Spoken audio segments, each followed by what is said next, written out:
Gerbera ಏನಕ್ಕೆ ಬೆಳೀತಾ ಇದ್ದೀವಿ ಅಂದರೆ ಇನ್ಕಮ್ಮು ಚೆನ್ನಾಗಿದೆ, ಈಸಿ ಬೆಳೆ. ನಾವು ಮಾರ್ಕೆಟ್ ಏನು ಮಾಡ್ತಾ ಇದ್ದೀವಿ ಅಂದರೆ ಸೀಸನಲ್ಲಿ 30ರಿಂದ 100, 150 ತನಕನೂ ಹೋಗುತ್ತೆ, 160 ತನಕನೂ ಹೋಗುತ್ತೆ. ಡಿಮ್ಯಾಂಡ್ ಬಂದ್ಬಿಟ್ಟು ಸೀಸನ್ ವೈಸ್ ಡಿಮ್ಯಾಂಡು ಸರ್. ನಮ್ಮದು ಮದುವೆ ಮುಹೂರ್ತಗಳ ಸೀಸನ್ ಮಾತ್ರ ಜಾಸ್ತಿ ಬರುತ್ತೆ.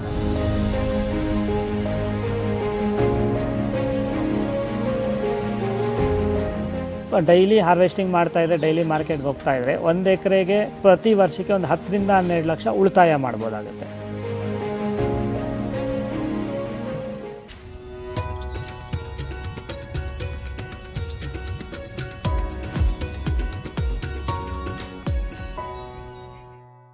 ಅಲಂಕಾರಿಕ ಹೂಗಳಲ್ಲಿಯೇ ಬಹು ಬೇಡಿಕೆಯ ಪುಷ್ಪ, ರೈತರಿಗೆ ಹೆಚ್ಚಿನ ಲಾಭ ತಂದುಕೊಡುವ ಹೂವು.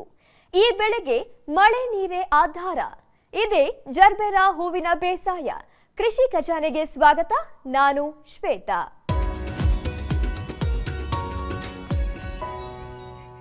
ಸಭೆ ಸಮಾರಂಭಗಳು, ಮದುವೆಗಳಲ್ಲಿ ಮಾಡುವ ಫ್ಲವರ್ ಡೆಕೋರೇಷನ್ನಲ್ಲಿ ಜರ್ಬೇರಾ ಹೂಗಳದ್ದೇ ಸಿಂಹಪಾಲು. ಈ ಹೂಗಳಿಗೆ ಮಾರುಕಟ್ಟೆಯಲ್ಲಿ ಬೇಡಿಕೆ ಇದ್ದೇ ಇರುತ್ತೆ. ಹಾಗಾಗಿ ಸಾಕಷ್ಟು ರೈತರು ಜರ್ಬೇರಾ ಬೆಳೆದು ಯಶಸ್ವಿಯಾಗಿದ್ದಾರೆ. ಆನೇಕಲ್ನ ಯುವ ರೈತರೊಬ್ಬರು 4 ಎಕರೆಯಲ್ಲಿ ಜರ್ಬೇರಾ ಕೃಷಿ ಮಾಡ್ತಾ ಇದ್ದು ಪ್ರತಿ ತಿಂಗಳು ಲಕ್ಷ ಲಕ್ಷ ಆದಾಯ ಗಳಿಸುತ್ತಿದ್ದಾರೆ. ಜರ್ಬೇರಾ ಕೃಷಿಯಲ್ಲಿ ಇವರ ಯಶಸ್ಸಿನ ಗುಟ್ಟು ಏನು ಎಂಬ ಕುರಿತು ಮಾಹಿತಿ ತಿಳಿಯೋಣ ಇಂದಿನ ಎಪಿಸೋಡ್ನಲ್ಲಿ.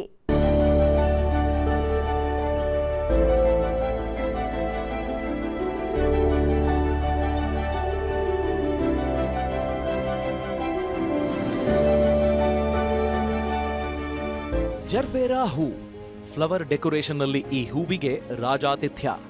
ಈ ಹೂವು ಅತ್ಯಂತ ಆಕರ್ಷಕವಾಗಿ ಕಾಣುತ್ತದೆ ಮತ್ತು ಹೆಚ್ಚು ಸಮಯ ಫ್ರೆಶ್ನೆಸ್ ಉಳಿಸಿಕೊಳ್ಳುವ ಗುಣ ಹೊಂದಿದೆ. ಈ ಹಿನ್ನೆಲೆ ಮದುವೆ, ಸಭೆ ಸಮಾರಂಭಗಳು, ಫ್ಲವರ್ ಬೊಕೆಗಳಲ್ಲಿ ಜರ್ಬೇರಾ ಹೂ ಬೇಕೇ ಬೇಕು ಎನ್ನುವಷ್ಟರ ಮಟ್ಟಿಗೆ ಜನಪ್ರಿಯವಾಗಿದೆ. ಜೊತೆಗೆ ಈ ಹೂವಿಗೆ ಅಂತಾರಾಷ್ಟ್ರೀಯ ಮಾರುಕಟ್ಟೆಯಲ್ಲೂ ಹೆಚ್ಚಿನ ಡಿಮಾಂಡ್ ಇರುವುದರಿಂದ ಪಾಲಿಹೌಸ್ನಲ್ಲಿ ಪುಷ್ಪ ಕೃಷಿ ಮಾಡುವವರ ನೆಚ್ಚಿನ ಬೆಳೆ ಇದಾಗಿದೆ.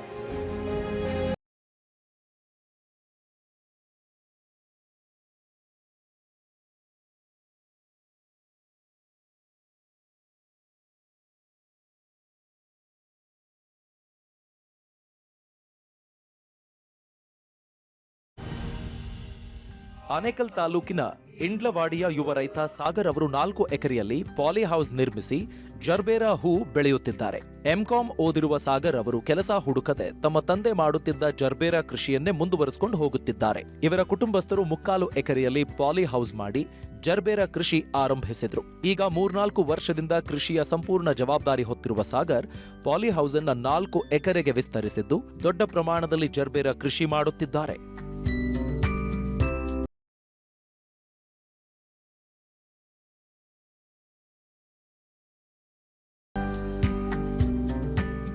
ಜರ್ಬೇರಾ ಹೂವಿನಲ್ಲಿ 16 ತಳಿಗಳಿವೆ. ಆದರೆ ಅವುಗಳನ್ನು ಮುಖ್ಯವಾಗಿ ಸ್ಟ್ಯಾಂಡರ್ಡ್, ಮಿನಿ ಮತ್ತು ಸ್ಪೈಡರ್ ಎಂದು ವಿಂಗಡಿಸಲಾಗುತ್ತೆ. ಮಿನಿ ತಳಿಗಳನ್ನು ಉದ್ಯಾನವನಗಳಲ್ಲಿ ಬೆಳೆಸಲು ಉಪಯೋಗಿಸುತ್ತಾರೆ. ಉಳಿದ 2 ವಿಧದ ತಳಿಗಳನ್ನ ಕಟ್ ಫ್ಲವರ್ಗಳಾಗಿ ಬೆಳೆಸಲಾಗುತ್ತೆ. ಜರ್ಬೇರಾದ ತಳಿಗಳು: cream Delphi, Clementine, maroon Clementine, Flaming, Delphi, Vespa, Uranus, Albarino, Ambra, Arianna, Bonnie, Carossi, Cassiana, Devel, Luxus, Rosella, Shiela. ರೈತರು ಮಾರುಕಟ್ಟೆಯಲ್ಲಿ ಹೆಚ್ಚಿನ ಬೇಡಿಕೆ ಇರುವ ತಳಿಗಳನ್ನು ಆಯ್ಕೆ ಮಾಡಿಕೊಂಡು ಅವುಗಳನ್ನು ಬೆಳೆಯುತ್ತಾರೆ. ಸಾಗರ್ ಅವರು ಕೆಎಫ್ ಬಯೋಪ್ಲಾಂಟ್ಸ್ ಮತ್ತು ರೈಸ್ ಅಂಡ್ ಶೈನ್ ಕಂಪನಿಯ ಜರ್ಬೇರಾ ಹೂವುಗಳನ್ನು ಬೆಳೆಯುತ್ತಿದ್ದು ಹೆಚ್ಚಿನ ಲಾಭ ಪಡೆಯುತ್ತಿದ್ದಾರೆ. ಸಾಗರ್ ಅವರು ಜರ್ಬೇರಾ ಕೃಷಿಯನ್ನೇ ಆಯ್ಕೆ ಮಾಡಿಕೊಂಡಿದ್ದು ಯಾಕೆ ಎಂದು ವಿವರಿಸಿದ್ದಾರೆ. ಜರ್ಬರ ಏನಕ್ಕೆ ಬೆಳೀತಾ ಇದ್ದೀವಿ ಅಂದರೆ ಇನ್ಕಮ್ಮು ಚೆನ್ನಾಗಿದೆ, ಈಸಿ ಬೆಳೆ ಎರಡನೇದು. ಆಮೇಲೆ ಈಗ ಲೇಬರ್ಸ್ ಡಿಫ್ರೆನ್ಷಿಯೇಟ್ ಆಗ್ತಾ ಇರ್ತಾರೆ. ಬೇರೆ ಬೆಳೆಗಳಿಗೂ ಇದಕ್ಕೂ ತುಂಬ ಸುಲಭ ಬೆಳೆಯೋದು ಸುಲಭನೇ, ಮೇಂಟೆನೆನ್ಸು ಈಸಿನೇ, ಮತ್ತು ನಮಗೆ ಮಾರ್ಕೆಟಿಂಗ್ ಚೆನ್ನಾಗಿದೆ. ಮೇಯ್ನ್ ಮಾರ್ಕೆಟಿಂಗ್ ಇರಬೇಕು, ಮಾರ್ಕೆಟಿಂಗ್ ಚೆನ್ನಾಗಿದೆ. ನಮ್ಮ ಕ್ಲೈಮೇಟ್ಗೆ ಜರ್ಬರ ಚೆನ್ನಾಗಾಗತ್ತೆ ಇಲ್ಲಿ. ಈಗ ನಾವು ಜರ್ಬರ ಬಿಟ್ಟು ಇದು ಜಿಪ್ಸೋಬಿಲಿಯಾ ಮತ್ತು ಚೆಂಡು ಹೂವು ಎಲ್ಲ ಬೆಳಿತೀವಿ. ಜಿಪ್ಸೋಬಿಲಿಯಾ ಹೆಂಗೆ ಅಂದರೆ 3 months ಕ್ರಾಪು. ಒನ್ ಟೈಮ್ ಬರುತ್ತೆ, ಒಂದು 15 days ಒಳಗಡೆ ಹಾರ್ವೆಸ್ಟಿಂಗ್ ಕ್ಲಿಯರ್ ಆಗಿಬಿಡುತ್ತೆ. ಮತ್ತು ಅದು ಮತ್ತು ನಾವು 2 to 3 ಮಂತ್ಸ್ ವೆಯ್ಟ್ ಮಾಡಬೇಕಾಗತ್ತೆ ಹಾರ್ವೆಸ್ಟಿಂಗ್ಗೆ. ಇದು ಜರ್ಬರ ಹಂಗಲ್ಲ. ಜರ್ಬರ ಹೆಂಗೆ ಅಂದರೆ ಡೇ ಬೈ ಡೇ ಹಾರ್ವೆಸ್ಟಿಂಗ್ ಆಗ್ತಾ ಇರುತ್ತೆ. ಜಿಪ್ಸೋಬಿಲ್ಲಿ ನಾವು ಸೀಸನ್ ಟು ಸೀಸನ್ ನೋಡಿಕೊಂಡು ಪ್ಲಾಂಟೇಷನ್ ಮಾಡಬೇಕಾಗುತ್ತೆ. ಜಿಪ್ಸೋಬಿಲ್ಲಿಯಲ್ಲೂ ಇನ್ಕಮ್ ಚೆನ್ನಾಗಿದೆ, ಮಾರ್ಕೆಟಿಂಗ್ ಎಲ್ಲ ಚೆನ್ನಾಗಿದೆ. ಜಿಪ್ಸೋಬಿಲ್ಲಿಯ ಚೆಂಡು ಹೂವು ಮಾಮೂಲಿ ಅದು ಒನ್ ಟೈಮ್ ಕ್ರಾಪ್. ಈಗ ಒಂದು ಸಲ ಪ್ಲಾಂಟೇಷನ್ ಮಾಡಿದ್ರೆ 2 ಮಂತ್ಸ್ಗೆ ಹಾರ್ವೆಸ್ಟಿಂಗ್ ಸ್ಟಾರ್ಟ್ ಆಗುತ್ತೆ, ಇನ್ನು 1 ಮಂತ್ಗೆ ಹಾರ್ವೆಸ್ಟಿಂಗ್ ಆಗಿ ಕ್ಲೋಸ್ ಆಗಿಬಿಡುತ್ತೆ. ಜರ್ಬೇರಾ ಹೂ ಬೆಳೆಯಲು ದಿನದ ಉಷ್ಣಾಂಶ 25 ರಿಂದ 30 ಸೆಂಟಿಗ್ರೇಡ್ ಇರಬೇಕು ಮತ್ತು ರಾತ್ರಿಯ ಉಷ್ಣಾಂಶ 12 ರಿಂದ 16 ಡಿಗ್ರಿ ಸೆಂಟಿಗ್ರೇಡ್ ಇರಬೇಕು. ಉಷ್ಣಾಂಶ ಹೆಚ್ಚಾದರೆ ಥ್ರಿಪ್ಸ್ ಮತ್ತು ಮೈಟ್ಸ್ ಸಮಸ್ಯೆ ಹೆಚ್ಚುತ್ತೆ. ಜೊತೆಗೆ ಜರ್ಬೇರಾ ಬೆಳೆಯಲು ಕೆಂಪು ಮಣ್ಣಿದ್ರೆ ಉತ್ತಮ. ಇನ್ನು ಮಾರುಕಟ್ಟೆಯಂತೂ ಅತ್ಯಂತ ಮುಖ್ಯವಾಗುತ್ತೆ. ಹಾಗಾಗಿ ಬೆಂಗಳೂರು ಸುತ್ತಮುತ್ತಲಿನ ಪ್ರದೇಶಗಳಲ್ಲಿ, ಅದರಲ್ಲೂ ಆನೇಕಲ್, ತಮಿಳುನಾಡಿನ ಹೊಸೂರು, ಡೆಂಕಣಿ ಕೋಟೆಯಲ್ಲಿ ಜರ್ಬೇರಾ ಹೂವನ್ನು ದೊಡ್ಡ ಪ್ರಮಾಣದಲ್ಲಿ ಬೆಳೆಯಲಾಗುತ್ತಿದೆ. 1 ಎಕರೆಗೆ 22 ರಿಂದ 23 ಸಾವಿರ ಸಸಿ ಬೇಕು. ಜರ್ಬೇರಾ 2 ರಿಂದ 3 ವರ್ಷದ ಬೆಳೆ. ಈ ಹಿನ್ನೆಲೆಯಲ್ಲಿ ಜರ್ಬೇರಾ ಸಸಿಗಳನ್ನು ನಾಟಿ ಮಾಡುವ ಮುನ್ನ ಸೂಕ್ತವಾಗಿ ಭೂಮಿ ತಯಾರಿ ಮಾಡಿಕೊಂಡು ಬೆಡ್ ನಿರ್ಮಿಸಿಕೊಳ್ಳಬೇಕು. ಬೆಡ್ ಮೇಲೆ ಸಸಿಗಳನ್ನು ನಾಟಿ ಮಾಡಿ ಬೆಳೆಸಬೇಕು. ಬೆಡ್ಗಳನ್ನು ಹೇಗೆ ನಿರ್ಮಿಸಿಕೊಳ್ಳಬೇಕು, ಎಕರೆಗೆ ಎಷ್ಟು ಸಸಿಗಳನ್ನು ನಾಟಿ ಮಾಡಬೇಕು ಎಂಬ ಮಾಹಿತಿಯನ್ನು ಸಾಗರ್ ನೀಡಿದ್ದಾರೆ. ಸರ್, ಪ್ಲಾಂಟೇಷನ್ ಬಂದ್ಬಿಟ್ಟು ಮೇ ಜೂನಲ್ಲಿ ಮಾಡಿದ್ರೆ ಒಳ್ಳೆಯದು. ಯಾಕೆಂದರೆ ಮಳೆ ವಾತಾವರಣ ಇರುತ್ತೆ, ಥಂಡಿ ಇದ್ದರೆ ಬಿಸಿಲು ತುಂಬ ಬರೋದಿಲ್ಲ, ಆವಾಗ ಡೆವಲಪ್ಮೆಂಟ್ ಚೆನ್ನಾಗಾಗುತ್ತೆ. ಮೇಯಿಂದ ಡಿಸೆಂಬರ್ ತನಕನೂ ಓಕೆ, ಡಿಸೆಂಬರ್ ಜನವರಿ ತನಕನೂ ಓಕೆ. ಅದಾದಮೇಲೆ ಪ್ಲ್ಯಾಂಟ್ ಕಾಸ್ಟ್ ಬಂದ್ಬಿಟ್ಟು 40 ರೂಪೀಸ್ ಬರುತ್ತೆ. 1 ಎಕರ್ಗೆ 22 ರಿಂದ 23 ಸಾವಿರ ಗಿಡ ಬೇಕಾಗುತ್ತೆ. ನಾವೆಲ್ಲ ಪುಣೆಯಿಂದ ಇಂಪೋರ್ಟ್ ತೆಗೆಸ್ಕೊತಾ ಇದ್ದೀವಿ, ಎಲ್ಲ ಪುಣೆಯಿಂದನೇ ಬರೋದು ನಮಗೆ. ಸರ್, ಬೆಡ್ ಪ್ರಿಪ್ರೇಷನ್ ಬಂದ್ಬಿಟ್ಟು ನಾವು ಫಸ್ಟು ಎಲ್ಲ JCB ಅಲ್ಲಿ ಲೂಸ್ ಮಾಡಿಸಿ, ಗೊಬ್ಬರ ಎಲ್ಲ ಹಾಕಿ JCB ಲೂಸ್ ಮಾಡಿಸಿ ಮತ್ತು ಅದನ್ನು ನೆನೆಸ್ತೀವಿ. ನೆನೆಸ್ಬಿಟ್ಟು ಜನನೇ ತೆಗಿಯೋದು. ನಾವು 18 to 24 ಇಂಚಸ್ ಬೆಡ್ ಮಾಡ್ತೀವಿ. ಒಂದು ಬೆಡ್ ಬಂದ್ಬಿಟ್ಟು 75 ಸೆಂಟಿಮೀಟರ್ ಅಗಲ ಇರುತ್ತೆ. ದಾರಿ ಬಂದ್ಬಿಟ್ಟು 40 ಸೆಂಟಿಮೀಟರ್ ಇರುತ್ತೆ. ಒಂದು ಎಕರೆಗೆ ಕಾಮನ್ನಾಗಿ 70 ರಿಂದ 80 ಸಾವಿರ ಬೆಡ್ ಪ್ರಿಪ್ರೇಷನ್ಗೆ ಬೇಕಾಗುತ್ತೆ ಅಮೌಂಟು. ನಾವು ಹೆಂಗೆ ಡಿವೈಡ್ ಮಾಡ್ಕೊತೀವೋ ಅದ್ರ ಮೇಲೆ ಬರುತ್ತೆ. ಈಗ ನಮ್ಮದ್ರಲ್ಲಿ ಒಂದು ಸೈಡ್ಗೆ 85 ಬೆಡ್ ಇದೆ, 2 ಸೈಡು ಸೇರಿಸಿದ್ರೆ ಒಂದು 160-170 ಬೆಡ್ ಬರುತ್ತೆ. ಜರ್ಬೇರಾ ಹೆಚ್ಚು ಕೆಲಸವನ್ನು ಕೇಳುವ ಬೆಳೆ. ಬೆಳಗ್ಗೆ ಹೂ ಬಿಡಿಸೋದ್ರಿಂದ ಕೆಲಸ ಪ್ರಾರಂಭವಾದರೆ ಸಂಜೆವರೆಗೆ ಕೆಲಸ ಇದ್ದೇ ಇರುತ್ತೆ. ಹೂ ಬಿಡಿಸುವುದು, ಹೂ ಪ್ಯಾಕಿಂಗ್ ಮಾಡುವುದು, ಪೆಸ್ಟಿಸೈಡ್ ಸ್ಪ್ರೇ ಮಾಡುವುದು, ಬೆಳೆಯಲ್ಲಿ ಕಳೆ ಮತ್ತು ಒಣಗಿದ ಎಲೆಗಳನ್ನು ಕಿತ್ತು ನಿರ್ವಹಣೆ ಮಾಡುವುದು ಸೇರಿದಂತೆ ಹಲವು ಕೆಲಸಗಳಿರುತ್ತವೆ. ಜೊತೆಗೆ ಪ್ರತಿ ದಿನವೂ ಹೂ ಬಿಡಿಸಬೇಕಾಗುತ್ತೆ. ಹಾಗಾಗಿ 4 ಎಕರೆಗೆ 4 ಜನ ಕೆಲಸದವರು ಬೇಕಾಗುತ್ತೆ. ಇವರು 4 ಎಕರೆಯಲ್ಲಿ ಜರ್ಬೇರಾ ಬೆಳೆಯುತ್ತಿರುವುದರಿಂದ 16 ಜನ ಇವರ ಬಳಿ ಕೆಲಸ ಮಾಡುತ್ತಿದ್ದಾರೆ.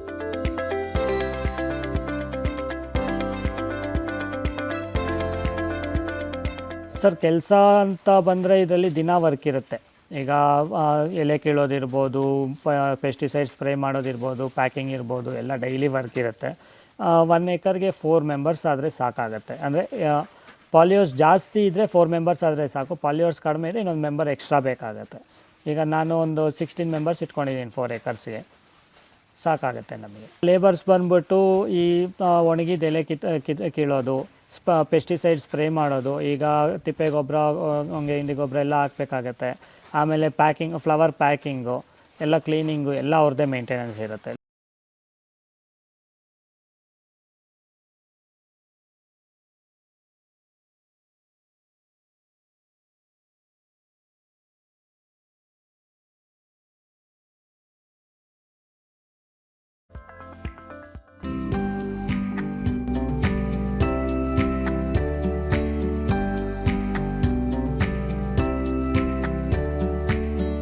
ಜರ್ಬೇರಾ ಹೂವನ್ನು ಪ್ರತಿ ದಿನವೂ ಕಟಾವು ಮಾಡುವುದರಿಂದ ಗಿಡಗಳಿಗೆ ಅಗತ್ಯವಾದ ಪೋಷಕಾಂಶಗಳನ್ನು ನಿರಂತರವಾಗಿ ಒದಗಿಸುತ್ತಿರಬೇಕು. ಮುಖ್ಯವಾಗಿ ನೀರಿನಲ್ಲಿ ಕರಗುವ ರಸಗೊಬ್ಬರಗಳನ್ನು ಮತ್ತು ಸೂಕ್ಷ್ಮ ಪೋಷಕಾಂಶಗಳನ್ನು ನಿಗದಿತ ಅವಧಿಯಲ್ಲಿ ನೀಡುತ್ತಿರಬೇಕು. ಜೊತೆಗೆ 6 ತಿಂಗಳಿಗೆ ಒಮ್ಮೆ ಕೊಟ್ಟಿಗೆ ಗೊಬ್ಬರ, ಬೇವಿನ ಹಿಂಡಿ, ಹೊಂಗೆ ಹಿಂಡಿ ಮತ್ತು ಕಡಲೆ ಹಿಂಡಿಯನ್ನು ನೀಡುವ ಮೂಲಕ ಗಿಡಗಳು ಆರೋಗ್ಯಯುತವಾಗಿ ಬೆಳೆಯುವಂತೆ ಮತ್ತು ನಿರಂತರವಾಗಿ ಹೂವಿನ ಇಳುವರಿ ಸಿಗುವಂತೆ ನೋಡಿಕೊಳ್ಳುತ್ತಿರಬೇಕು. ಈಗ ನಾವು ಫರ್ಟಿಲೈಸರ್ಸು ದಿನ ಬಿಟ್ಟು ದಿನ ಕೊಡ್ತೀವಿ. ಈ ಮಳೆಗಾಲದಲ್ಲಿ ಮಾತ್ರ ಒಂದಿನ ಲೇಟ್ ಮಾಡ್ಕೊತೀವಿ, ಯಾಕಂದರೆ ತೇವಾಂಶ ಬೇಗ ಆರೋದಿಲ್ಲ ಅಂದ್ಬಿಟ್ಟು. ನಾವು ಒಂದು 7 ಥರ ಫರ್ಟಿಲೈಸರ್ಸ್ ಕೊಡ್ತೀವಿ. MAP, MKP, SOP, 16-24, 13-40-13, potassium nitrate, calcium nitrate. ಅದು ಬಿಟ್ಟರೆ ಕಾಂಬಿಟು ಅಂತ ಮೈಕ್ರೋನ್ಯೂಟ್ರೆಂಟ್ಸ್ ಕೊಡ್ತೀವಿ. ಒಂದು 7 ಥರ ಮೈಕ್ರೋನ್ಯೂಟ್ರೆಂಟ್ಸ್ ಇರುತ್ತೆ, ಆ ಥರ ಅದು ಕೊಡ್ತೀವಿ. ಆಮೇಲೆ ಡೇ ಬೈ ಡೇ ನಾವೊಂದು ಶೆಡ್ಯೂಲ್ ಮಾಡ್ಕೊಂಡಿದ್ದೀವಿ, ಒಂದು 7 ಡೇಸ್ದು ಶೆಡ್ಯೂಲ್ ಮಾಡ್ಕೊಂಡು 1 ವೀಕ್ ಶೆಡ್ಯೂಲ್ ಮಾಡ್ಕೊಂಡಿದ್ದೀವಿ, ಅದ್ರ ಪ್ರಕಾರ ಕೊಟ್ಕೊಂಡು ಹೋಗ್ತೀವಿ. ಅದು ಬಿಟ್ಟರೆ ನಾವಿಲ್ಲಿ ನಮ್ಮ ಫಾರ್ಮಲ್ಲಿ ಯಾವ ಥರ ಡೆವಲಪ್ಮೆಂಟಲ್ಲಿದೆ, ವೀಕ್ ಇದ್ದರೆ ಒಂಥರ ಕೊಡ್ತೀವಿ, ಮಾಮೂಲಿ ನಮಗೆ ಪ್ರೊಡಕ್ಷನ್ ಬೇಕು ಅಂದರೆ ಒಂಥರ ಕೊಡ್ತೀವಿ, ಡಿಪೆಂಡ್ಸ್ ಅಪಾನ್ ಸೀಸನ್ ಥರನೂ ಕೊಟ್ಕೊಂಡು ಹೋಗ್ತೀವಿ. ಮತ್ತು ನಾವು ಆರ್ಗ್ಯಾನಿಕ್ಕು ಕೊಡ್ತೀವಿ, ತಿಪ್ಪೆ ಗೊಬ್ಬರ ಕೊಡ್ತೀವಿ, once in 6 months bed application ಮಾಡ್ತೀವಿ. ಆಮೇಲೆ ನೀಮ್ ಕೇಕು, ಹೊಂಗೆ ಹಿಂಡಿ, ಕಡಲೆ ಹಿಂಡಿ ಇಷ್ಟು ನಾವು ಆರ್ಗ್ಯಾನಿಕ್ ಕೊಡ್ತೀವಿ. ಜರ್ಬೇರಾದಲ್ಲಿ ಕಂಡುಬರುವ ಪ್ರಮುಖ ರೋಗಗಳು ಮತ್ತು ಕೀಟಗಳೆಂದರೆ ಥ್ರಿಪ್ಸ್ ನುಸಿ. ಲಕ್ಷಣಗಳು: ಥ್ರಿಪ್ಸ್ ನುಸಿ ಎಲೆಯ ಕೆಳಭಾಗದಿಂದ ರಸ ಹೀರುತ್ತವೆ, ಎಲೆಗಳು ಮುರುಟಾಗಿ ಒಣಗುತ್ತವೆ. ಬಿಳಿ ನೊಣ. ಲಕ್ಷಣಗಳು: ಎಲೆಗಳಿಂದ ರಸ ಹೀರುತ್ತದೆ, ಎಲೆಗಳು ಹಳದಿಯಾಗುತ್ತವೆ. ಮೈಟ್ಸ್ ನುಸಿ. ಲಕ್ಷಣಗಳು: ಎಲೆಗಳ ಕೆಳಭಾಗದಲ್ಲಿ ಮೈಟ್ಸ್ ಗುಂಪಿನಲ್ಲಿ ಕಂಡುಬಂದು ರಸ ಹೀರುತ್ತವೆ, ಎಲೆಗಳ ಮೇಲೆ ಹಳದಿ ಚುಕ್ಕೆ ಕಾಣಿಸಿಕೊಂಡು ಎಲೆ ಒಣಗುತ್ತದೆ. ರೋಗಗಳು: ಬೂದಿ ರೋಗ. ಲಕ್ಷಣಗಳು: ಬೂದು ಬಣ್ಣದ ಚುಕ್ಕೆಗಳು ಎಲೆ ಮೇಲೆ ಕಾಣಿಸಿಕೊಳ್ಳುತ್ತವೆ ಮತ್ತು ಎಲೆಗಳು ಒಣಗುತ್ತವೆ. ಎಲೆ ಚುಕ್ಕೆ ರೋಗ. ಲಕ್ಷಣಗಳು: ಉಂಗುರಾಕಾರದ ಅಥವಾ ವಜ್ರಾಕಾರದ ಚುಕ್ಕೆಗಳು ಎಲೆಯ ಮೇಲ್ಭಾಗದಲ್ಲಿ ಕಾಣಿಸಿಕೊಳ್ಳುತ್ತವೆ. ಬೇರು ಕೊಳೆ ರೋಗ. ಲಕ್ಷಣಗಳು: ರೋಗಕ್ಕೆ ತುತ್ತಾದ ಗಿಡ ಹಳದಿ ಬಣ್ಣಕ್ಕೆ ತಿರುಗಿ ನಂತರ ಕಪ್ಪು ಬಣ್ಣಕ್ಕೆ ತಿರುಗುತ್ತದೆ, ಕೊನೆಗೆ ಗಿಡ ಸಾಯುತ್ತದೆ. ಸಾಗರ್ ಅವರು ರೋಗ ಮತ್ತು ಕೀಟ ಕಂಡುಬಂದ ತಕ್ಷಣ ಸೂಕ್ತ ಕೀಟನಾಶಕ ಸಿಂಪಡಿಸುವ ಮೂಲಕ ಉತ್ತಮ ಇಳುವರಿ ಪಡೆಯುತ್ತಿದ್ದಾರೆ.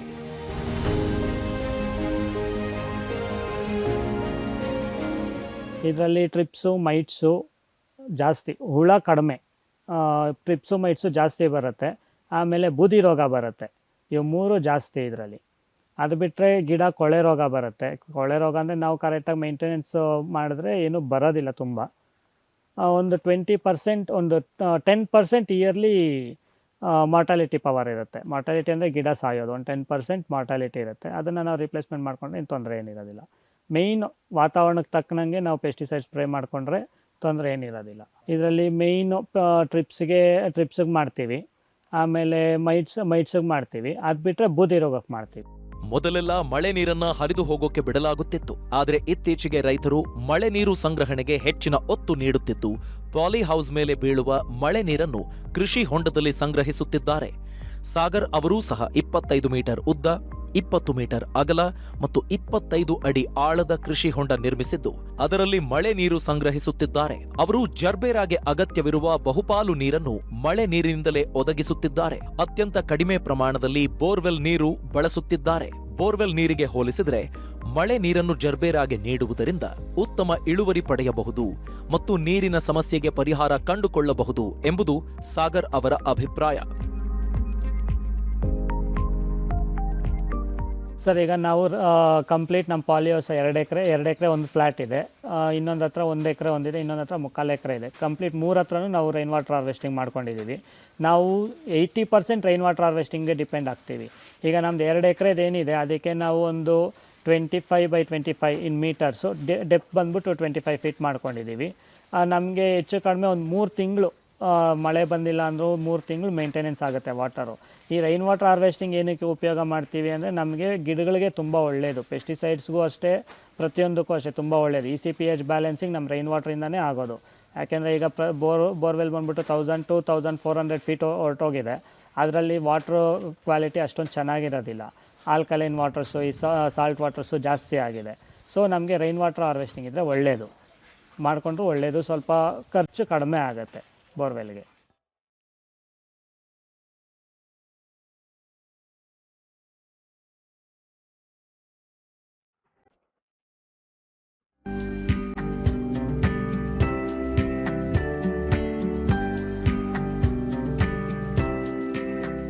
ಜರ್ಬೇರಾ ಸಸಿ ನಾಟಿ ಮಾಡಿದ 3 ತಿಂಗಳ ಬಳಿಕ ಹೂವು ಕಟಾವಿಗೆ ಬರುತ್ತವೆ. ಆ ಬಳಿಕ ಪ್ರತಿ ದಿನವೂ ಹೂವನ್ನ ಕಟಾವು ಮಾಡಬಹುದಾಗಿದೆ. ಸಾಗರ್ ಅವರು 4 ಎಕರೆಯಲ್ಲಿ ಜರ್ಬೇರಾ ಬೆಳೆಯುತ್ತಿರುವುದರಿಂದ ಬ್ಯಾಚ್ನಲ್ಲಿ ಹೂ ಕಟಾವು ಮಾಡುತ್ತಾರೆ.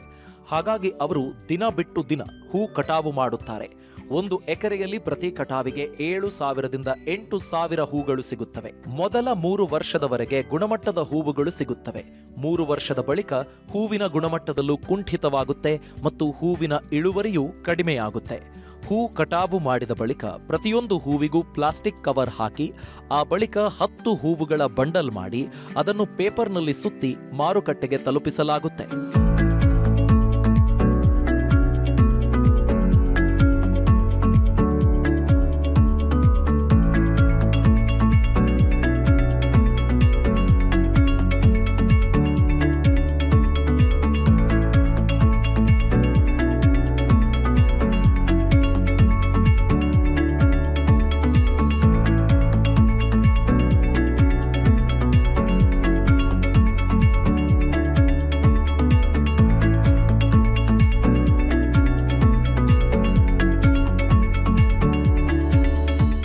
ಇನ್ನು ಜರ್ಬೇರಾ ಹೂವಿಗೆ ಮಾರುಕಟ್ಟೆಯಲ್ಲಿ ಹೆಚ್ಚಿನ ಡಿಮಾಂಡ್ ಇದೆ. ಆದರೆ ಮದುವೆ ಸೀಸನ್ಗಳಲ್ಲಿ ಅತಿ ಹೆಚ್ಚಿನ ಬೇಡಿಕೆ ಇದ್ದು ಹೆಚ್ಚಿನ ಬೆಲೆ ಸಹ ಸಿಗುತ್ತೆ. ಇನ್ನು ಸಾಗರ್ ಅವರು 6 ಬಣ್ಣದ ಜರ್ಬೇರಾ ಹೂಗಳನ್ನು ಬೆಳೆಯುತ್ತಿದ್ದಾರೆ. ಆದರೆ ಅದರಲ್ಲಿ ಬಿಳಿ, ಕೆಂಪು ಮತ್ತು ಡಾರ್ಕ್ ಪಿಂಕ್ ಬಣ್ಣದ ಜರ್ಬೇರಾಗೆ ಹೆಚ್ಚಿನ ಡಿಮಾಂಡ್ ಇರುತ್ತೆ. ಹಾಗಾಗಿ ಈ ಬಣ್ಣದ ಹೂವುಗಳನ್ನೇ ಅವರು ಹೆಚ್ಚಾಗಿ ಬೆಳೆದಿದ್ದಾರೆ. ಇಲ್ಲಿ ಮಾರ್ಕೆಟ್ ಯಾವ ಥರ ಇದೆ ಅಂದರೆ ವಿಲ್ಸನ್ ಗಾರ್ಡನ್ ಮಾರ್ಕೆಟ್ ಅಂತ ಇದೆ. ನೈಟು ಮಾರ್ಕೆಟ್ ನಾರ್ಮಲ್ ಮಾರ್ಕೆಟ್ ಇದೆ. ರಾತ್ರಿ 2 ಗಂಟೆಯಿಂದ ಬೆಳಗ್ಗೆ 7 ಗಂಟೆ ತನಕ ನಡೆಯುತ್ತೆ. ಮತ್ತು ಫಾರ್ಮಲ್ ಸೇಲ್ಸು 3 ಥರ ನಡೆಯುತ್ತೆ. ಅದರಲ್ಲಿ ನಾವು ತುಂಬ ಡಿಪೆಂಡ್ ಆಗಿರೋದಂದರೆ ವಿಲ್ಸನ್ ಗಾರ್ಡನು. 50 to 60% ಎಲ್ಲ ವಿಲ್ಸನ್ ಗಾರ್ಡನಲ್ಲಿ ಸೇಲ್ ಆಗೋದು. ಅದು ಬಿಟ್ಟರೆ ಮಾರ್ಕೆಟಲ್ಲಿ ಇಲ್ಲೊಂದು 10% ಸೇಲ್ ಆಗುತ್ತೆ ಲೋಕಲ್ ಸೇಲ್ಸು. ಅದು ಬಿಟ್ಟು ನಾವೆಲ್ಲ ವಿಲ್ಸನ್ ಗಾರ್ಡನ್ ಕಳಿಸಿ ಅಲ್ಲಿಂದ ಆಂಧ್ರ ಹೋಗುತ್ತೆ, ಕೇರಳ ಹೋಗುತ್ತೆ, ಆಮೇಲೆ ತಮಿಳ್ನಾಡು ಹೋಗುತ್ತೆ. Season wise November to February Delhi ಹೋಗುತ್ತೆ ಜಾಸ್ತಿ. ಅದು ಬಿಟ್ಟರೆ ಮಿಕ್ಕಿದ ಟೈಮಲ್ಲಿ ಡೆಲ್ಲಿ ಕಡಿಮೆ ಹೋಗುತ್ತೆ. ಜಾಸ್ತಿ ಆಂಧ್ರ ಮಾರ್ಕೆಟೇ ಜಾಸ್ತಿ ಓಡೋದು. ಡಿಮ್ಯಾಂಡ್ ಬಂದ್ಬಿಟ್ಟು ಸೀಸನ್ ವೈಸ್ ಡಿಮ್ಯಾಂಡು ಸರ್ ನಮ್ಮದು ಹೆಂಗೆ ಅಂದರೆ ಮದುವೆ ಮುಹೂರ್ತಗಳು ಈ ಥರ ಇದ್ದರೆ ಮಾತ್ರ ನಮಗೆ ಡಿಮ್ಯಾಂಡ್ ಜಾಸ್ತಿ ಇರುತ್ತೆ. ಮಿಕ್ಕಿದ ಟೈಮಲ್ಲೆಲ್ಲ ಡಿಮ್ಯಾಂಡ್ ಕಡಿಮೆ ಇರುತ್ತೆ. ಮದುವೆ ಮುಹೂರ್ತಗಳ ಸೀಸನ್ ಮಾತ್ರ ಜಾಸ್ತಿ ಬರುತ್ತೆ ನಮಗೆ. ಜರ್ಬೇರಾ ಹೂವಿಗೆ ವರ್ಷವೆಲ್ಲ ಒಂದೇ ಬೆಲೆ ಸಿಗೋದಿಲ್ಲ. ಸೀಸನ್ಗೆ ತಕ್ಕಂತೆ ಬೆಲೆಯಲ್ಲಿ ವ್ಯತ್ಯಾಸವಾಗುತ್ತೆ. ಜರ್ಬೇರಾ ಹೂವಿಗೆ ಒಂದು ಬಂಡಲ್ಗೆ ಅಂದ್ರೆ 10 ಹೂವುಗಳಿಗೆ ಬೇಡಿಕೆ ಕಡಿಮೆ ಇದ್ದಾಗ 10 ರೂಪಾಯಿ ಬೆಲೆ ಸಿಕ್ಕಿದೆ. ಬೇಡಿಕೆ ಹೆಚ್ಚಿದ್ದಾಗ 200 ರೂಪಾಯಿ ಸಹ ಸಿಕ್ಕಿದೆ. ಒಟ್ಟಾರೆ ಸರಾಸರಿ 35ರಿಂದ 40 ರೂಪಾಯಿ ಸಿಗುತ್ತೆ. 35ಕ್ಕಿಂತ ಹೆಚ್ಚಿನ ಬೆಲೆ ಸಿಕ್ಕಾಗ ಮಾತ್ರ ಲಾಭ ಸಿಗಲು ಸಾಧ್ಯ. ಕೆಲವರು ಒಪ್ಪಂದ ಬೆಲೆಗೆ ಹೂವನ್ನ ಮಾರಾಟ ಮಾಡುತ್ತಾರೆ. ಆ ಮೂಲಕ ಅವರಿಗೆ ವರ್ಷವೆಲ್ಲ ಒಂದೇ ಬೆಲೆ ಸಿಗುತ್ತೆ. ಇದರಲ್ಲಿ ನಿಶ್ಚಿತ ಆದಾಯವಂತೂ ಪಕ್ಕಾ ಸಿಗುತ್ತೆ. ಬೆಲೆ ಹೆಚ್ಚು ಸಿಕ್ಕಾಗ ಹೆಚ್ಚಿನ ಲಾಭಾಂಶ ಸಿಗೋದಿಲ್ಲ. ಹಾಗಾಗಿ ಸಾಗರ್ ಅವರು ಆಯಾ ದಿನದ ಮಾರುಕಟ್ಟೆ ಬೆಲೆಗೆ ಹೂವನ್ನ ಮಾರುತ್ತಿದ್ದಾರೆ.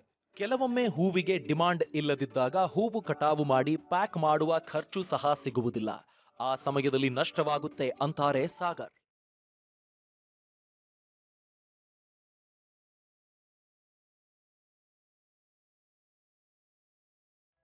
ಇನ್ನು 1 ಎಕರೆಯಲ್ಲಿ ತಿಂಗಳಿಗೆ ಸರಾಸರಿ 7,000 ಬಂಚ್ ಇಳುವರಿ ಸಿಗುತ್ತೆ.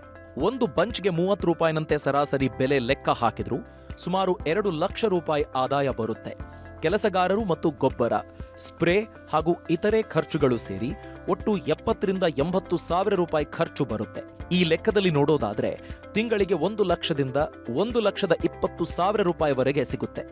ಇನ್ನು ವರ್ಷಕ್ಕೆ ನೋಡೋದಾದ್ರೆ ಕನಿಷ್ಠ 10ರಿಂದ 12 ಲಕ್ಷ ರೂಪಾಯಿ ಲಾಭ ಪಡೆಯಬಹುದು. ಸರ್ ರೇಟ್ ಬಂದ್ಬಿಟ್ಟು ಮಾರ್ಕೆಟಲ್ಲಿ ಡೈಲಿ ಏನು ರೇಟ್ ಓಡುತ್ತೋ ಆ ರೇಟು ಕೊಡ್ತಿದ್ದೀವಿ ನಾವು. ಅದು ಬಿಟ್ಟು ಫಿಕ್ಸೆಡು ಕೊಡ್ತಾರೆ. 30-35 ರುಪೀಸ್ ಫಿಕ್ಸೆಡ್ ಇಯರ್ಲಿ. ವರ್ಷ ಪೂರ್ತಿ ಅದೇ ರೇಟೇ. ಅದು 100 ರೂಪಾಯಿ ಹೋಗಲಿ 10 ರೂಪಾಯಿ ಹೋಗಲಿ 30ರಿಂದ 35 ಫಿಕ್ಸ್ ಏನು ಮಾಡ್ಕೊಂಡಿರ್ತಾರೋ ಅಗ್ರಿಮೆಂಟ್ ಏನು ಮಾಡ್ಕೊಂಡು ಆ ಥರ ಹೋಗುತ್ತೆ. ಅದು ಬಿಟ್ಟರೆ ಈಗ ನಾವು ಮಾರ್ಕೆಟ್ ಏನು ಮಾಡ್ತಾಯಿದ್ದೀವಿ ಅಂದರೆ ಸೀಸನಲ್ಲಿ 30ರಿಂದ 100, 150 ತನಕನೂ ಹೋಗುತ್ತೆ, 160 ತನಕನೂ ಹೋಗುತ್ತೆ. ಬಟ್ ಆವ್ರೇಜಾಗಿ ನಮಗೆ ಒಂದು 40 to 50 ಸಿಕ್ಕಿದ್ರೆ ಇನ್ಕಮ್ ಚೆನ್ನಾಗಿರುತ್ತೆ. ಈಗ ಒಂದು 20-30 ಬಂದರೆ ಅಲ್ಲಿಗೆ ಮೇಂಟೆನೆನ್ಸ್ಗೆ ಸರಿ ಹೋಗುತ್ತೆ. ಈ ಅನ್ಸೀಸನಲ್ಲಿ ಬಂದ್ಬಿಟ್ಟು 10 ರುಪೀಸು 5 ರುಪೀಸು ಈ ಥರ ಎಲ್ಲ ಹೋಗುತ್ತೆ. ಅದು ನಮಗೆ ಏನೂ ಸಿಗೋದಿಲ್ಲ. ಪ್ಯಾಕಿಂಗ್ ಕಾಸ್ಟೇ 5 to 6 ರುಪೀಸ್ ಬಂದುಬಿಡುತ್ತೆ. ಬರೀ ಕವರು ರಬ್ಬರು ಈ ಪ್ಯಾಕಿಂಗ್ ಕಾಸ್ಟೇ 5 to 6 ರುಪೀಸ್ ಬಂದುಬಿಡುತ್ತೆ.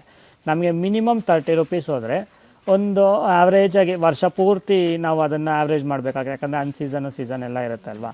ಸೊ ನಾವು ಅದನ್ನು ಏನು ಮಾಡ್ತೀವಿ ಅಂದರೆ ನಮಗೆ ಮಿನಿಮಮ್ 30 ಬರಬೇಕು.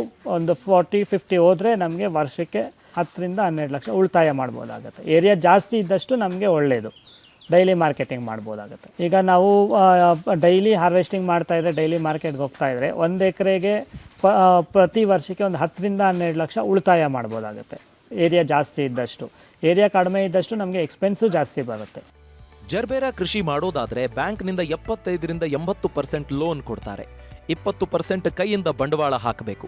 1 ಎಕರೆಯಲ್ಲಿ ಪಾಲಿ ಹೌಸ್, ಲೇಬರ್ ಶೆಡ್, ಮಳೆ ನೀರಿನ ಹೊಂಡ, ಬೆಡ್ ನಿರ್ಮಾಣ, ಸಸಿಗಳು ಸೇರಿ ಒಟ್ಟು 50 ಲಕ್ಷ ರೂಪಾಯಿವರೆಗೆ ಖರ್ಚು ಬರುತ್ತೆ. ಸರ್ಕಾರದಿಂದ 16 ಲಕ್ಷ ರೂಪಾಯಿವರೆಗೆ ಸಬ್ಸಿಡಿ ಸಿಗುತ್ತೆ. ಈ ಹಿನ್ನೆಲೆಯಲ್ಲಿ ಪ್ರತಿ ತಿಂಗಳು ಸುಮಾರು 60,000 ರೂಪಾಯಿ ಲೋನ್ ಕಟ್ಟಬೇಕಾಗುತ್ತೆ. ಹಾಗಾಗಿ ಲೋನ್ ಕಟ್ಟಿದ ಬಳಿಕ 50ರಿಂದ 60,000 ರೂಪಾಯಿ ಲಾಭ ಪಡ್ಕೊಳ್ಬಹುದು. ಹಾಗಾಗಿ ಲೋನ್ ಮುಗಿದು ಬಂಡವಾಳ ರಿಕವರಿ ಆಗುವುದಕ್ಕೆ ಕನಿಷ್ಠ 4 ವರ್ಷ ಬೇಕಾಗುತ್ತೆ. ಆ ಬಳಿಕ ಪಾಲಿ ಹೌಸ್ನ ಪೇಪರ್ ಬದಲಿಸಲು ಹಾಗೂ ಹೊಸದಾಗಿ ಸಸಿ ನಾಟಿ ಮಾಡಲು ಮಾತ್ರ ಸ್ವಲ್ಪ ಹೆಚ್ಚಿನ ಖರ್ಚು ಬರುತ್ತೆ. 1 ಎಕರೆಗೆ 50ರಿಂದ 55 ಲಕ್ಷ ರೂಪಾಯಿ ಬಂಡವಾಳ ಬರುತ್ತೆ. ಅದರಲ್ಲಿ ಪಾಲಿ ಹೌಸ್ ಸ್ಟ್ರಕ್ಚರು, ಆಮೇಲೆ ಪ್ಲಾಂಟೇಷನು, ಡ್ರಿಪ್ ಇರಿಗೇಷನ್ನು, ಮತ್ತು rain water harvesting, rooms, labour shed ಎಲ್ಲ ಸೇರಿ 50ರಿಂದ 55 ಲಕ್ಷ ರೂಪಾಯಿ ಆವ್ರೇಜ್ ಬರ್ತಾ ಇದೆ. ಅದರಲ್ಲಿ ನಾವೀಗ ಏನು ಮಾಡ್ತಾ ಇದ್ದೀವಿ ಅಂದರೆ ಸಬ್ಸಿಡಿ ಬಂದ್ಬಿಟ್ಟು ಒಂದು 16 ಲಕ್ಷ ಕೊಡ್ತಾರೆ. ಅದು ಬಿಟ್ಟು ಇನ್ನು ಮಿಕ್ಕಿದ್ದು ಬಂದ್ಬಿಟ್ಟು ಒಂದು 4 ಇಯರ್ಸ್ ಆದರೂ ಬೇಕಾಗುತ್ತೆ ನಮಗೆ ಅದನ್ನು ಸಾಲ ತೀರಿಸಿ ನಾವು ಕಂಪ್ಲೀಟ್ ಕ್ಲಿಯರೆನ್ಸ್ ಮಾಡಿ ನಮಗೆ ಮಿಕ್ಕಿದ್ದು ಇನ್ಕಮ್ ಬರೋದಕ್ಕೆ ಒಂದು 4 ಇಯರ್ಸ್ ಆವರೇಜ್ ಆಗಬೇಕಾಗತ್ತೆ. ಕೇವಲ 1 ಎಕರೆಯಲ್ಲಿ ಪಾಲಿ ಹೌಸ್ ಮಾಡಿಕೊಂಡ್ರೆ ಪ್ರತಿದಿನ ಹೆಚ್ಚಿನ ಪ್ರಮಾಣದಲ್ಲಿ ಹೂವುಗಳು ಸಿಗುವುದಿಲ್ಲ. 2 ಎಕರೆಯಲ್ಲಿ ಪಾಲಿ ಹೌಸ್ ಇದ್ರೆ ಪ್ರತಿದಿನವೂ ಹೂವು ಸಿಗುತ್ತೆ. ಮಾರುಕಟ್ಟೆಗೆ ಪ್ರತಿದಿನ ಹೂವು ಹೋಗೋದ್ರಿಂದ ಆದಾಯ ಸಹ ಹೆಚ್ಚುತ್ತೆ ಮತ್ತು ನಿರ್ವಹಣೆ ಖರ್ಚಿನಲ್ಲೂ ಸಹ ಉಳಿತಾಯವಾಗುವುದರಿಂದ ಲಾಭದ ಪ್ರಮಾಣ ಸಹ ಹೆಚ್ಚುತ್ತೆ. ಇನ್ನು ಸಾಗರ್ ಅವರ ತೋಟದಲ್ಲಿ 2 ಎಕರೆಯಲ್ಲಿ ಹೊಸದಾಗಿ ನಿರ್ಮಿಸಿದ ಪಾಲಿ ಹೌಸ್ ಇದ್ರೆ ಇನ್ನೂ 2 ಎಕರೆಯಲ್ಲಿ ಹಳೆಯ ಪಾಲಿ ಹೌಸ್ ಇದೆ. ಹಾಗಾಗಿ ಸರಾಸರಿಯಲ್ಲಿ ವರ್ಷಕ್ಕೆ 30ರಿಂದ 35 ಲಕ್ಷ ರೂಪಾಯಿವರೆಗೆ ಲಾಭ ಪಡೆಯುತ್ತಿದ್ದಾರೆ. ಮಳೆ ನೀರನ್ನ ಸಮರ್ಪಕವಾಗಿ ಬಳಸಿಕೊಳ್ಳುವ ಮೂಲಕ ಸಾಗರ್ ಅವರು ಅಂತರ್ಜಲದ ಮೇಲಿನ ಅವಲಂಬನೆ ಕಡಿಮೆ ಮಾಡಿಕೊಂಡಿದ್ದಾರೆ. ಈ ಹಿನ್ನೆಲೆಯಲ್ಲಿ ತಮ್ಮ 4 ಎಕರೆ ಪಾಲಿ ಹೌಸ್ನಲ್ಲಿ ಉತ್ತಮ ಗುಣಮಟ್ಟದ ಜರ್ಬೇರಾ ಬೆಳೀತಾ ಇದ್ದು ಅದರಲ್ಲಿಯೇ ಹೆಚ್ಚಿನ ಲಾಭ ಪಡಿತಾ ಇದ್ದಾರೆ. ಸಮಗ್ರ ವಿವರಗಳುಳ್ಳ ಕೃಷಿ ಸಂಬಂಧಿಸಿದ ಈ ಸಂಚಿಕೆಗಳನ್ನು ನಿಮಗೆ ಬೇಕಾದಾಗ ವೀಕ್ಷಿಸಲು ಹಾಗೂ ಕೃಷಿಯ ಕುರಿತಾದ ಮತ್ತಷ್ಟು ಮಾಹಿತಿಗಾಗಿ ವಿಸ್ತಾರ ಕೃಷಿ ಯೂಟ್ಯೂಬ್ ಚಾನೆಲ್ಗೆ ಸಬ್ಸ್ಕ್ರೈಬ್ ಆಗಿ. ಇದಾಗಿತ್ತು ಈ ಹೊತ್ತಿನ ಕೃಷಿ ಖಜಾನೆ. ಅನುಕ್ಷಣದ ಸುದ್ದಿಗಾಗಿ ನೋಡ್ತಾ ಇರಿ ವಿಸ್ತಾರ ನ್ಯೂಸ್. ಇದು ನಿಖರ ಜನಪರ. ನೀವು ವಿಶೇಷವಾದ ಬೆಳೆ ಬೆಳೆದಿದ್ರೆ, ತಂತ್ರಜ್ಞಾನ ಅಳವಡಿಸಿಕೊಂಡು ಕೃಷಿ ಮಾಡ್ತಾ ಇದ್ರೆ, ಮಾದರಿ ಕೃಷಿಕರಾಗಿದ್ರೆ ವಿಸ್ತಾರ ನ್ಯೂಸ್ ತಂಡವನ್ನು ಸಂಪರ್ಕಿಸಿ ನಿಮ್ಮ ಗೆಲುವಿನ ಗುಟ್ಟನ್ನು ನಮ್ಮ ಜೊತೆ ಹಂಚಿಕೊಳ್ಳಬಹುದು. ವಿಳಾಸ ವಿಸ್ತಾರ ನ್ಯೂಸ್, ನಂಬರ್ 1, 2 ಹಾಗೂ 4ನೇ ಮಹಡಿ, the new Indian express building, 2 ಹಾಗೂ 3ನೇ ಬ್ಲಾಕ್, ಕ್ವೀನ್ಸ್ ರಸ್ತೆ, ಬೆಂಗಳೂರು 560001. Phone number 9606942030. ಇಮೇಲ್ ವಿಳಾಸ program@vistaranews.com.